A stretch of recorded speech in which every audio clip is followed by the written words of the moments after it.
This is Jonathan, and today what I'd like to talk to you about is how to position yourself to win. Or in other words, how to increase the chances of succeeding at obtaining the life that you want for yourself. I'm gonna give you 4 key variables that you need to change right now. Stay tuned. And by the way, if you like my videos, please feel free to hit the little like button or even subscribe if you haven't already. So the first thing that I'd like to talk to you about is environment. Environment is super important. This is, you'd think this was common sense, but many people we have on program live in the middle of nowhere, and they're asking us all these questions like, how do I, befriend my coworkers? How do I charm the one girl I have a crush on? Especially if you want to be a success socially, you're gonna have to go to where lots of people are. You're gonna have to have lots of interactions with different types of people so that over time, you're going to start to see those patterns. You have better chances of meeting the type of people you want to meet if you're in an environment where there's tons of people. Like for example, right now we're in Austin trying to get good socially. This would be a good place to be.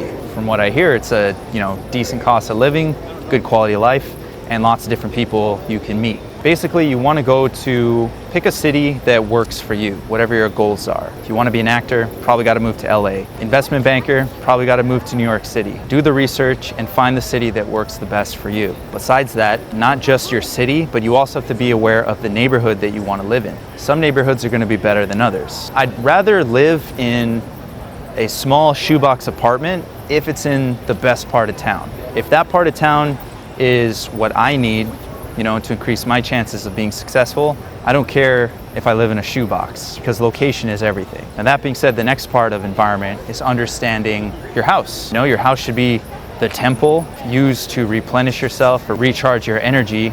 And if your house is a mess, it's probably gonna be more challenging to do that. And on top of that, if you want a daily routine, you're gonna have to keep things simple and you're gonna have to keep things organized, because then otherwise, you're gonna have trouble developing the types of habits you need in your life to get you closer to your goals. Those habits are really important, and it's going to take time to cultivate the proper habits to move you towards your goals. Also, it's important to keep in mind that the human brain has limited willpower, and what that means is the more decisions you make throughout the day, the less decision power you're gonna have later. It's a very limited resource.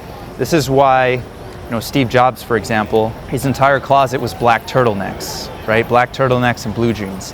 This dude wore the same thing from the 80s when he started Apple to 2000s. The reason for that was because he didn't want to burn a lot of willpower making decisions about his wardrobe. He just wore the same thing every day, probably ate the same food every day. He wanted to save all that mental energy, all that willpower for the more important tasks of the day. Think about this for yourself as well. What in your house is wasting a lot of mental energy? For example, you might be trying to lose weight, right? If you're buying a bunch of candy and cakes and donuts and you're filling your refrigerator with that, you're going to burn mental energy resisting the urge to eat those, okay? They'll actually wear away at your mental energy. But instead, if you sign up for a meal plan, someone preparing like healthy meals and they deliver those meals to your house, you don't have to think so much about what it is you need to do. You're just basically forcing yourself to make the right decisions, to eat the right types of food. Think about all the different ways you can remove friction in your life, friction from achieving your goals, and nix all those variables out of the equation. Almost like you're playing chess with yourself, you want to position the pieces in your life, or in other words, configure your environment in a way that forces you to make the right decisions, to make the right moves. You want to keep everything organized and simplify everything. That way you preserve as much willpower as you can for those bigger tasks, those bigger decisions, those priority tasks that will move you closer to your goal. That's what you want to preserve your willpower for. And the last part that you want to think about is your peer group. What kind of people are you surrounding yourself with? They say that human beings, we're kind of like sponges. We tend to, I think I just got pooped on by a bat. New strain. We human beings, we're kind of like sponges, right? We tend to take on the mannerisms of the people we surround ourselves with. We have mirror neurons, they activate when we see other people do things, or when we hear other people talk, we tend to kind of emulate them. It's why, maybe you have a friend that you're used to hanging out with, but when that friend is around a different peer group that you don't know, they might actually sound like the people in that peer group. And it's almost like a different friend, like a different personality is bubbled to the surface, right? That's because we're like recorders or sponges. We absorb the mannerism of the people around us. They say you are the average of the 5 people you spend the most time with.